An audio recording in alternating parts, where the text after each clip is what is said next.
어, 예전에 이제 통일 부총리도 하셨잖아요. 예.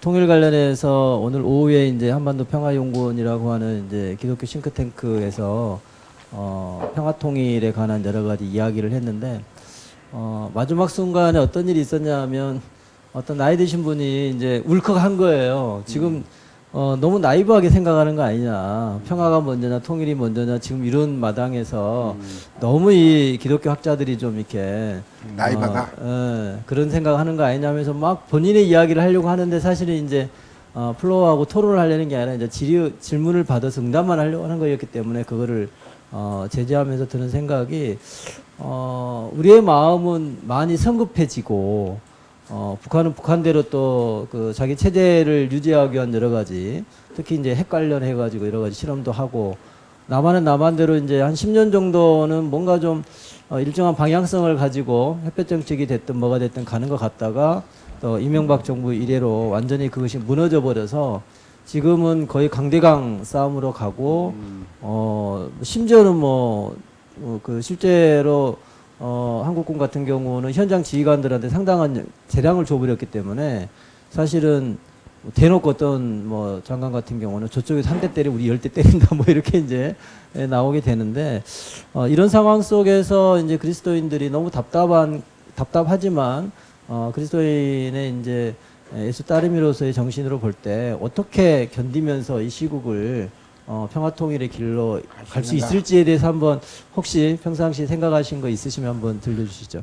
죄송합니다. 사실 이게 박근혜 최순실 이 게이트가 아니면은 내가 통일 문제, 평화와 통일의 문제를 준비했습니다. 했는데 이제 오늘 이야기를 바꿔서 더 본질적인 이야기를 하게 됐는데 제가 제 그 정부에 있을 때 경험을 이야기한다면은 남북 간의 이 정치적 통일이라고 하는 것은 우리가 당장 이룩할 수는 없는 것 같아요. 그건 국제적인 정세도 달려 있고 또 북한의 변화도 우리가 생각해야 되고 그런데 지금 이렇게 남북이 대치하는 이 현상에서 우리가 절박하게 부르짖고 실천하려고 노력해야 되는 관역은 정치적인 통일이라기보다는 그 길로 가는 중요 과정으로서의 남북 간의 교류 협력을 통한 평화 만들기입니다. 평화 만들기인데 제가 1993년 2월 25일 날 통일 부총리로 이제 그 발령을 받고 일주일 후에 김영삼 대통령께서 독대를 하자, 아침을 같이 먹자. 그런데 전 마음이 좀 불편했어요. 왜냐하면 총리가 아직도 대통령과 독대를 안 했는데 내가 먼저 하면은 괜히 새 내각에서 질시받고 잘못하면 왕따 당할 수도 있고 말이죠. 그래서 그게 나에게는 뭐 그냥 기분 좋은 게 아니고 나는 좀 불안했어요.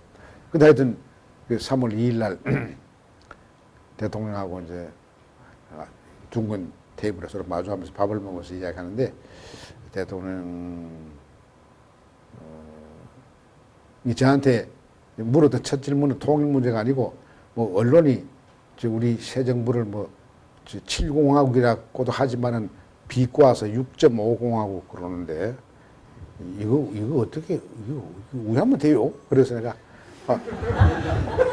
숫자를 떼십시오 그랬어요. 그러니까 숫자를 떼다니 그럼 우리 7공화국이라고 해야지 그 노태우가 6공화국이니까 떼십시오. 그러니까 떼야 할 이유는 뭐냐면은 그 숫자 붙인 것은 군사 권위주의 정부가 붙인 거다. 미국에 보십시오. 아이젠하워가 되면 아이젠하워 정부 그러고 케네디가 들어오면 케네디 정부 그러지 뭐 그 숫자 붙입니까? 원래 민주주의 국가에서는 숫자 안 붙입니다. 그러니까 이제 군사 권위주의가 끝났다고 하는 의미에서 둘째로 숫자를 떼야 합니다. 그러면 뭐 일이 뭐요? 김영삼 정부장이니까 내 이름을 붙여? 그러니까 교회 장로님이라서 그런지 겸손해서 그런지는 모르지만 하여튼 자기 이름 붙인 거에 대해서 불편하게 생각해서 다시 이야기했습니다. 그것은 트루만이 되면 트루만 정부라고 그러고 그렇게 합니다. 린던 존슨 그러니까 김영삼 정부라고 해도 됩니다. 그래 이제 그게 하나. 둘째는 제가 말씀드렸습니다. 내가 이제 통일을 맡은 국무위원이니까 저 대통령님께서도 교회 장로님이시잖아요. 합동 측 장로님이시고 나는 통합 측 교회 장로님인데 예수님의 처방대로 대북 정책을 하면 어떨까요? 그러니까 뭐요? 예수님이 원수임에도 불구하고 사랑하라. 이게 예수님 복음의 핵심입니다. 이웃 사랑하는 것은 쉽습니다. 왜냐하면 이웃은 동질적인 집단이니까. 내가 호남 사람이면 호남 향후의 이웃이고, 내가 서울대학 나왔으니까 서울대학 동창은 내 이웃이고, 내가 대구 경고등학교 나왔으니까 대구 사람들은 내 이웃이고, 그런 이웃이야. 그 누구나 다 사랑하고 다 하는 거죠.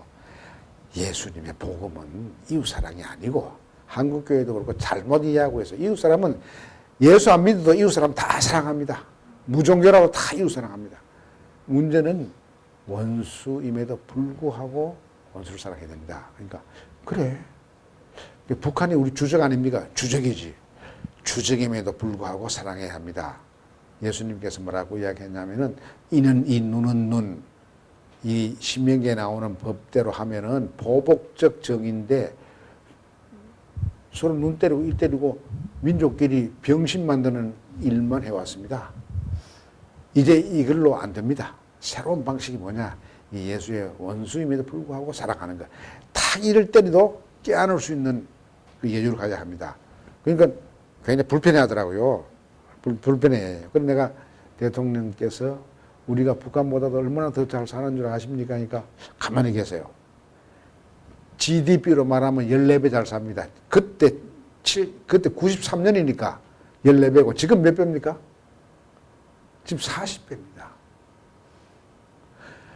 우리가 북한보다도 14배 더 잘 사는데 그쪽이 딱 때린다고 한 번 딱 맞았다고 해서 그 또 갈바서 때리고 할 거 없습니다. 우리 그만큼 이제 힘이 생겼습니다.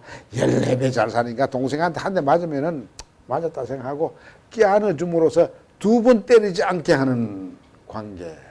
이게 사도 바울이 아까 말한 줄일 때 먹을 거 주고 가는 거죠. 그건 발악이 아니고 발악의 반대가 발선 아닙니까? 발선. 발선의 이야기, 내용을 이야기했어요. 그러니까 대통령이 가만히 계시더라고요. 가만히. 생각하시는 것 같아요. 그럼 북한하고 불구하고의 사랑 때문에 사랑이 아니고 불구하고의 사랑이 그게 예수님이 우리가 죄인임에도 불구하고 사랑했으니까 십자가 사랑이 불구하고의 사랑이고 원수 사랑이 불구하고 사랑이니까 그걸 실천해야 합니다. 그러면 북한한테 그런 자세로 한다고 선포한 후에 실천을 해야 되니까 실천할 케이스로 이모 씨가 비전향 장기수로 이게 36년 동안 남쪽에 있는데 세계 암네스티 인터내셔널에서 국제적으로 아주 굉장히 주목하는 양심수입니다. 이모 노인을 조건 없이 보냅시다. 바로 우리 앞에 노태우 정부에서는 조건을 붙여서 너희들이 세 가지 해주면 우리가 이모 보냈겠는데 불구하고 사랑에는 조건 없습니다. 대통령님. 조건 없이 주는 게 이게 불구하고의 예수님의 사랑입니다. 그랬거든요. 근데 일주일 후에 뭐 사건이 터졌는데 그 대통령께서 신문사 사장과 편집국장을 청와대에서 아마 만찬을 하면서 막 그 신문사 사람들이 막 아첨을 한 거예요. 아첨한 거 아니죠. 대통령 각하. 당군 이래 최대 인기가 높은 대통령이 각하입니다. 지금 국민들의 지지가 92%입니다. 사실 92% 거의 없었습니다. 그때 안가 때리 부수고 할 때 뭐 대단했잖아요. 거기에 또 하나회도 막 척결하고. 하나회 척결하기 전입니다만 하여튼 그러니까 뭐 대통령이 기분 좋아가지고 또 이 OS가 그 기분 파니까 여러분들 좋습니다. 여러분에게 선물 하나 주죠. 그리고 말씀한 게 이모 노인 가족부모로 보냅니다. 이 특종이죠. 저하고 이혼도 안 하고 그렇게 일방적으로 이야기했는데 그 자리에 대통령 비서실장이 있었거든요. 이 사람은 알았어요. 그래서 나를 찾았어요. 난 그 시간에 김덕용 씨하고 최영우 씨하고 따로 저녁을 먹고 있었는데 9시 반쯤 돼서 막 흘러려 왔어요. 와가지고 한무총리 큰일 나다. 대통령이 지금 이런 말씀 했는데 엠바고는 내가 걸어놨지만은 이거 내일 신문에 나면 큰 사건이 되니까 이거 수습하라. 그래 그 수습하려고 그 다음날 아침에 롯데 30몇 층에 그 안기부장 그 특방이 특별 사무실이 있습니다. 거기 이제 안보회의를 소집했죠. 하니까 뭐 국방부 장관, 외교부 장관 뭐다 아니 부총리님께서 새벽에 우리를 소집합니까? 무슨 국가 비상 사태가 벌어졌습니까? 그래서 내가 박관종 씨가 들어오길래 눈짓으로 당신이 이야기해. 당신이 현장에 있었으니까 이야기해. 그러니까 입을 딱 다물고 이야기를 하는 거야. 제가 이야기했죠.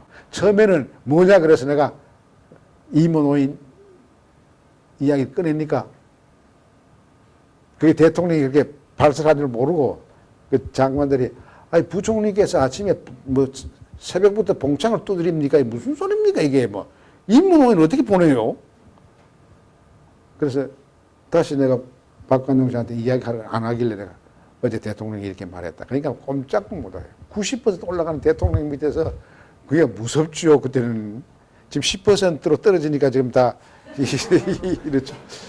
그래서 임원오인 보내게 된 겁니다. 내가 그때도 느낀 게 뭐냐. 아, 이게 하나님이 또 이렇게 일을 하시는구나. 그러나 대통령께서 임원오인을 보내라 그러면 그렇게 하면 안 되죠. 나를 다시 불러가지고 지난번에 나하고 독대할 때 한 이야기를 그 국가안보회의를 거쳐가지고 정식으로 기한해서 올리라. 그럼 내가 사인하마. 그러면 서로 좋은데 그렇게 터졌기 때문에 제가 국회 가서 얼마나 어려움을 당하는지 몰라요.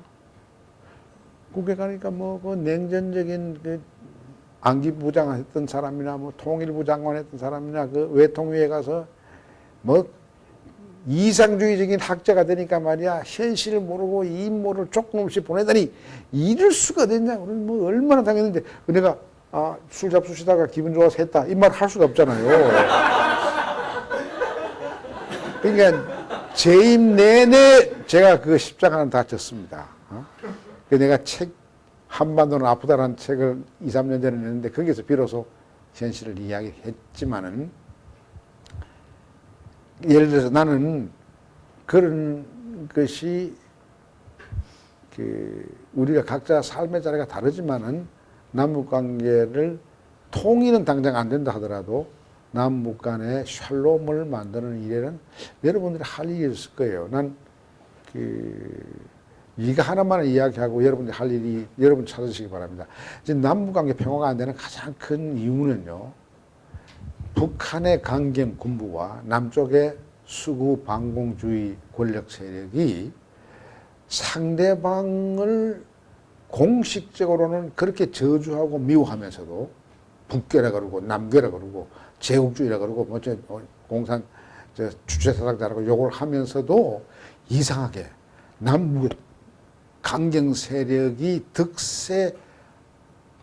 득세해서 상대방을 강경하게 몰아붙일수록 그 강경 세력은 그 체제 내에서 권력 기반이 단단해져요. 그걸 저는 제가 적대적 공생관계라고 이름을 붙인 거예요. 겉으로는 명시적으로는 공식적으로는 주적으로 욕하면서도 그 욕하는 세력이 양쪽에서 아주 격렬하게 대치할 때 그 두 세력은 각 체제 내에서 강력한 권력 기반을 구축하기 때문에 그게 남북에서 모두 민주주의가 안 되는 이유 가운데 하나예요. 그걸 깨야 된다고요. 최순실 저 악령의 장기는 적대적 공생관계를 지속시키는 일에 굉장히 뛰어났습니다. 나 잘 모르지만은 보도에 의하면은 예를 들어서 개성공단 저거 중단도 순실이 작품이라 그러지 않습니까? 어떤 사람은 사드도 그의 작품인지 모른다. 남북관계 악화시켜야만이 순실이가 그런 이 공권력을 사적으로 이용할 수 있는 길이 뚫리니까 그 반대하는 언론이나 학자나 변호사에 대해서는 종북이라고 쳐서 뭐라 그럴까 그 의지를 꺾을 수가 있으니까요. 그러니까 그런 이 적대적 공생관계는 이게 의도적으로 생기는 게 아니고 결과적으로 그렇게 되는 것이죠. 서로 도우는 것이죠. 이런 관계를 여러분들이 아시면은 여러분 주변에 적대적 공생관계를 약화시키는 일을 내가 변호사로 살 수 있는지 못하는 거라. 널려 있습니다, 할 일이. 난. 그래서 내 그 책 부제가 내 그 비망로 한반도는 아프다. 아프죠. 평화가 깨졌으니까 아프죠. 그리고 부제가 남북 간의 적대적 공생관계. 그리고 어떻게 해서 남쪽의 반공 세력은 북쪽의 강경 세력을 도우느냐 하는 그걸 이제 부제로 제가 따른 거죠.